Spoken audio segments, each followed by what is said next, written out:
They called it the wedding of the century. Golden elephants, crystal tiaras, and fireworks, painting the Dubai skyline in shades of rose gold and emerald. But there was no space for the sister who had been her maid of honor at every childhood tea party, who had held her hair back during food poisoning in college, who had driven 3 hours in a snowstorm just to help her pick out engagement ring settings. That sister was me, and I learned about the wedding the same way everyone else did through Instagram. The notification popped up while I was stirring leftover pasta in my cramped Chicago apartment, still wearing scrubs from my 12-hour shift at the hospital. At first, I thought it was an advertisement, the kind that floods your feed with golden cursive fonts over desert landscapes. But then I saw the name, Sophia Miller, my baby sister. The post was from Madison Walsh, someone we knew from high school but hadn't spoken to since graduation. The image showed an elaborate invitation with hand-painted peacock feathers and gold leaf borders. The caption read, "Dubai bound for the most magical celebration, TT." The date was printed in flowing calligraphy, April 15th, just 6 weeks away. I stared at my phone screen until it went dark, then lit it up again. Sophia Miller and Alexander Dimitrov. I had never heard that name before. My sister was marrying a complete stranger, in Dubai, and I was finding out through a high school acquaintance's social media. Our family group chat hadn't had a message in 2 months. The last one was from Dad, sending a blurry photo of his new coffee machine. No mention of engagements, wedding planning, or international ceremonies. I scrolled through Sophia's Instagram, which I realized I hadn't checked in weeks. There, it was months of content I had somehow missed. Ring shopping in Beverly Hills, dress fittings at exclusive boutiques, venue tours of luxury resorts. How had I become so invisible in my own sister's life? I called Mom. She answered on the second ring, her voice bright and cheerful like I had just interrupted her organizing photo albums. "Emma, sweetheart, how are you? Working too hard as usual?" "Is Sophia getting married in Dubai?" I asked, skipping pleasantries. The pause that followed stretched like a chasm. I could hear her breathing, the soft clink of what sounded like wine glasses in the background. "Oh, that," she said as if I had asked about the weather. "Yes, isn't it exciting? Alexander's family has business connections there, so they thought it would be special." I waited for more. An invitation detail, a request for my availability, anything that suggested I was part of this equation. Nothing came. "I haven't received anything," I said carefully. Another pause, this one longer. "Sweetheart, don't take this personally. Sophia wanted something very intimate, just immediate family and their closest circle. You know how these destination weddings are so expensive, so complicated." Immediate family, the words tasted bitter. What am I? "Emma, please don't make this difficult. It's just one day. Let her have her perfect day." Perfect day. As if my presence would somehow tarnish the gold leaf and peacock feathers.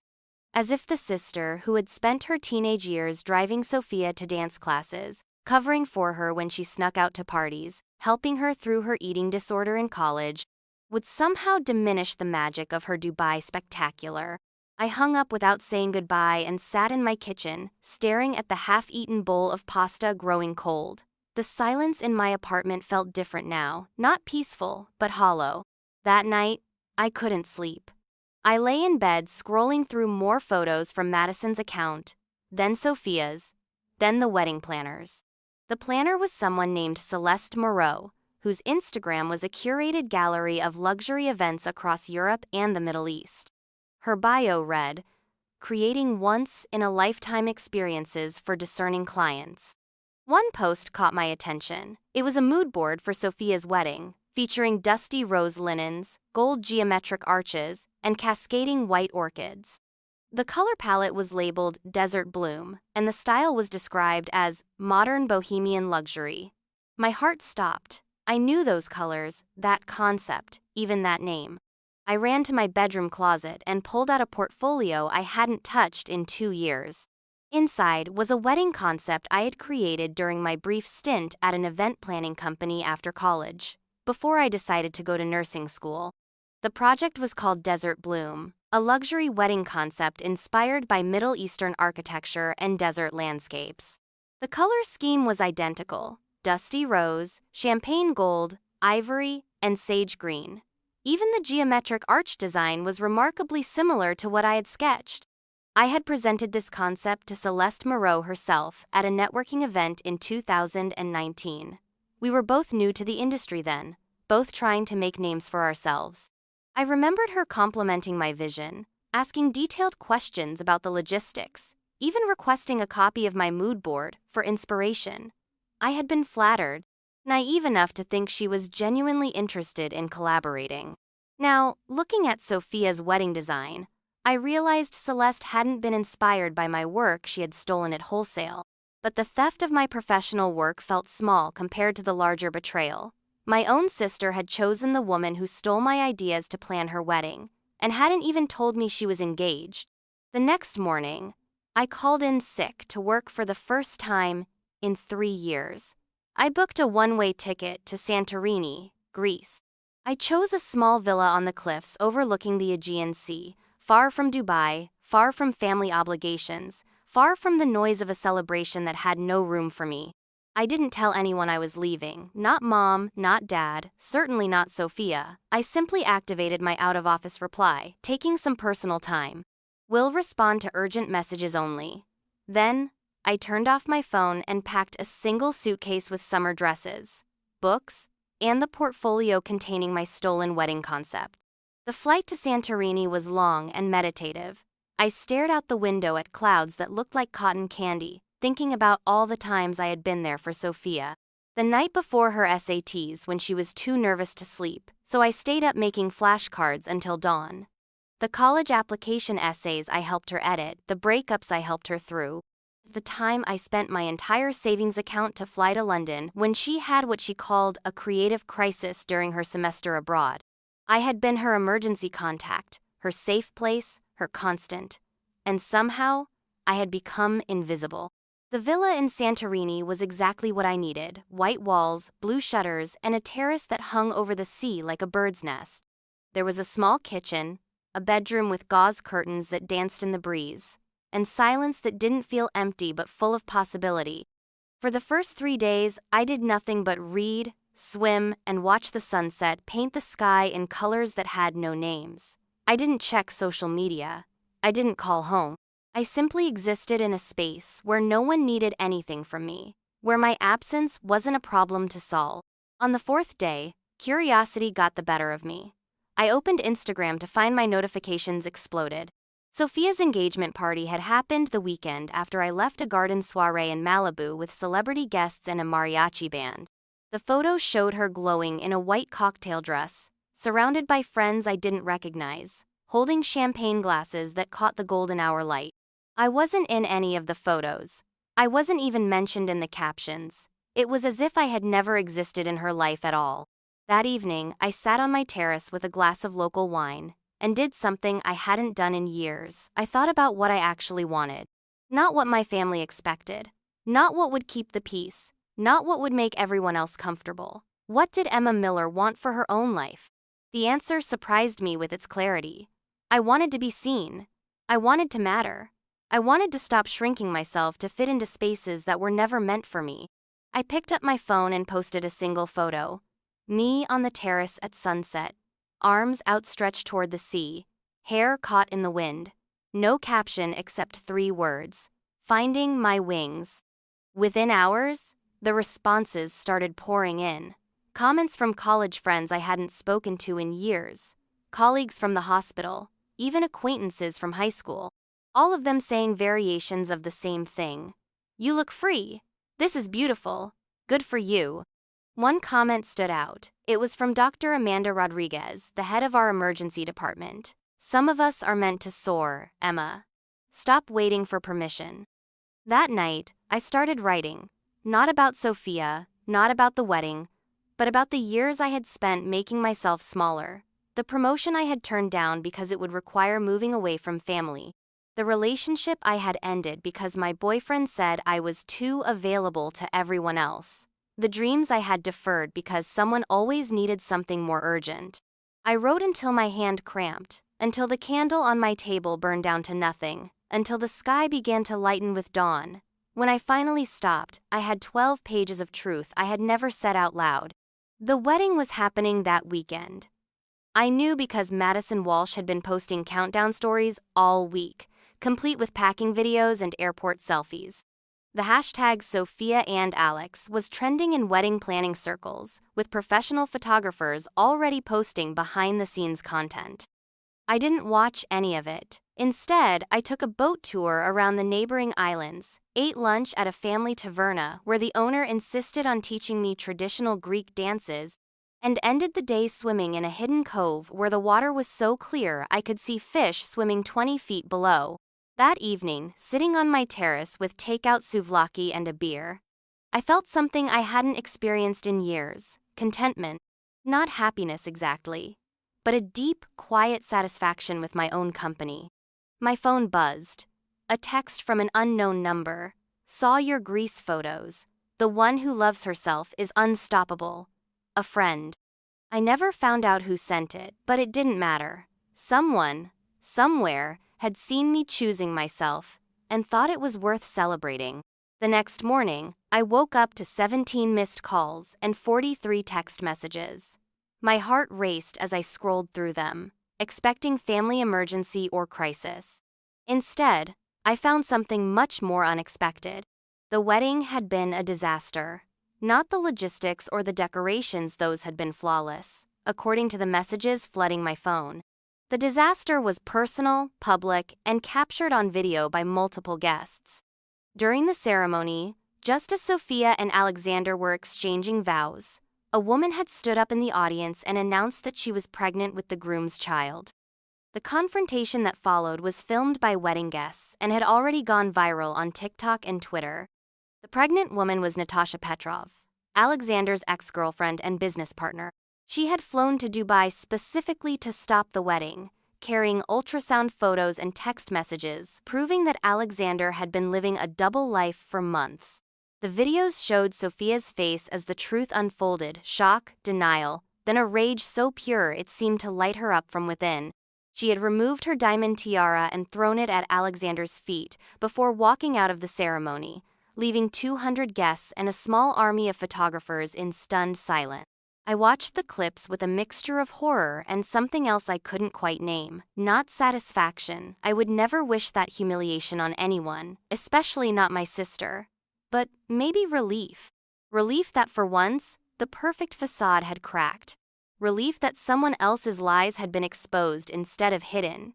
Relief that I hadn't been there to clean up the mess. My phone rang. Sophia's name appeared on the screen. I stared at it for 3 rings before answering. "Emma?" Her voice was hoarse, broken. "I need you." Those 3 words hung in the air between us. 3 words that had pulled me across time zones and out of my own plans countless times before. 3 words that usually sent me scrambling for plane tickets and emergency solutions.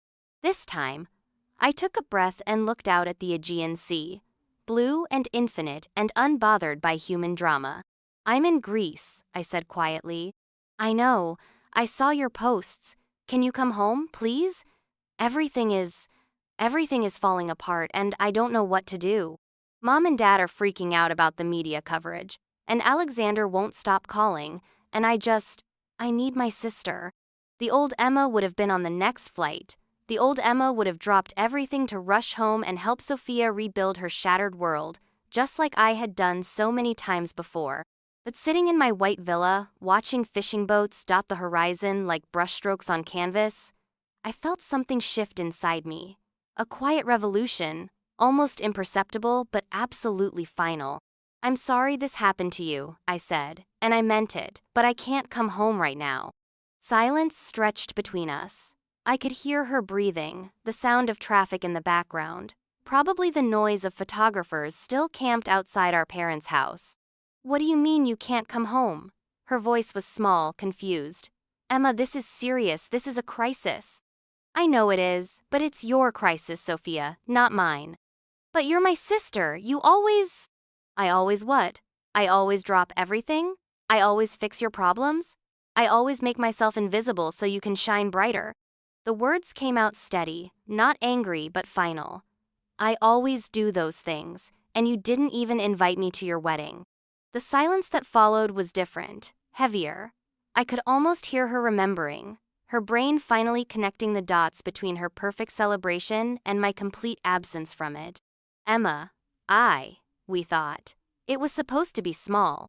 200 people isn't small, Sophia. It was small for me. There was no room for me in your perfect day, so I made room for myself somewhere else. I could hear her crying now, soft sounds that once would have broken my heart and sent me running toward the nearest airport. Now they just made me sad for both of us. Sad for all the years we had spent in this dance where I gave everything and she took it all for granted. "I'm going to stay in Greece for a while," I continued. "I'm going to figure out what my life looks like when I'm not constantly available to fix everyone else's mistakes. I hope you figure things out with Alexander, or don't. I hope you find peace with what happened. But I can't be your emergency contact anymore." "Emma, please." "I love you, Sophia, but I love me too. And right now that means staying here." I hung up and immediately turned off my phone. My hands were shaking slightly, but not from fear or regret, from relief. From the strange lightness that comes when you finally stop carrying weight that was never yours to begin with. That afternoon, I walked down to the village and bought a new journal from a tiny shop that smelled like lavender and old paper. The shopkeeper, an elderly woman with silver hair and paint-stained fingers, smiled when she handed me the receipt. "Writing is good medicine," she said in accented English. "Especially for women who forget to write themselves into their own stories." I spent the rest of the day on the beach, writing about the wedding I had missed, the career I had abandoned to help everyone else, the dreams I had deferred so many times I had almost forgotten they existed. I wrote about the Emma who had existed before she learned to shrink, before she learned that love meant disappearing. As the sun set, I realized I wasn't mourning the relationship with my sister. I was mourning the version of myself that had been so desperate for approval, so terrified of conflict, that I had volunteered for invisibility again and again. That version of Emma was done. She had served her purpose, kept the peace, held everyone else together, but she had never learned to exist as herself, for herself. I stayed in Santorini for 2 more weeks. During that time, I received dozens of messages from family members, friends, even reporters who had somehow gotten my contact information. I didn't respond to any of them. Instead, I swam in the Aegean every morning, learned to make traditional Greek pastitsio from my neighbor Katerina, and read books I had been meaning to read for years. On my last day, I received an email that changed everything. It was from Dr. Rodriguez at the hospital. "Emma, I know you're taking personal time, but I wanted you to know that a position has opened up in our new trauma unit. It's a leadership role, based in Barcelona. Full relocation package, significant salary increase, and a chance to help build something from the ground up. The position is yours if you want it. Take your time deciding, but know that some opportunities only come once." I read the email 3 times, sitting on my terrace with coffee and fresh figs from Katerina's tree. Barcelona. A city I had always wanted to explore but never had time to visit because someone always needed something at home. A leadership position I was qualified for but had never pursued because it felt too ambitious, too far from the safety net of family obligation. I opened my laptop and typed a response. "Dr. Rodriguez, I accept. When do I start?" 2 months later, I was standing in a bright, modern apartment overlooking the Mediterranean, unpacking boxes in my new home. The trauma unit was everything. Dr. Rodriguez had promised challenging, innovative, and staffed with people who shared my passion for emergency medicine. I had been in Barcelona for 6 weeks when Sophia finally wrote to me. Not a text or a desperate voicemail, but an actual letter, handwritten on cream-colored paper and mailed to my new address. "Emma," it began. "I've been thinking about what you said in Greece, about making room for yourself. I never realized how much space I was taking up in your life, or how little I was leaving for you. I'm sorry. I'm sorry I didn't invite you to my wedding, and I'm sorry it took a disaster for me to realize what I had lost. I'm in therapy now, trying to understand why I've spent my whole life performing instead of living. Alexander and I didn't work out, obviously. The pregnancy turned out to be fake, just another lie in a relationship built on them. But in a weird way, I'm grateful. It forced me to look at what I really wanted instead of what looked good on Instagram. I miss you. Not the you who fixed my problems, but the real you. The one who made up stories about our dolls, who taught me to braid friendship bracelets, who stayed up all night listening to me worry about things that didn't matter. I hope you're happy in Barcelona. I hope you're writing yourself into your own story now. Love, Sophia. I read the letter twice, then set it on my kitchen counter next to a postcard I had bought in Santorini. The postcard showed the sunset from my villa terrace, all gold and pink and infinite possibility. I didn't write back immediately. Instead, I took a long walk through the Gothic quarter, past centuries-old churches and tiny tapas bars, past street musicians and artists selling handmade jewelry. The city pulsed around me, alive and complicated and beautiful, and I felt grateful to be part of it. That evening, I sat down with a new piece of stationery and wrote my own letter. Sophia, thank you for your honesty. It means more than you know. I'm not ready to go back to how things were. I don't think that would be good for either of us. But maybe we can figure out how to be sisters in a new way. Maybe we can learn to love each other without one of us disappearing. I'm happy here. Really, genuinely happy. I hope you find that too. Emma. I mailed the letter the next morning, then walked to the beach and watched the sunrise paint the Mediterranean in shades of coral and gold. My phone buzzed with a message from Dr. Rodriguez. Emma, the board approved your proposal for the new emergency response protocol. Congratulations, you're officially changing how we save lives. I smiled and put my phone away. For the first time in my life, I was exactly where I belonged, doing exactly what I was meant to do. No one else's drama, no one else's emergency, no one else's perfect day. Just me, the endless sea, and a life that finally had room for the person living it. The woman who had once made herself invisible had learned, finally, how to be seen. And it turned out she was worth looking at after all.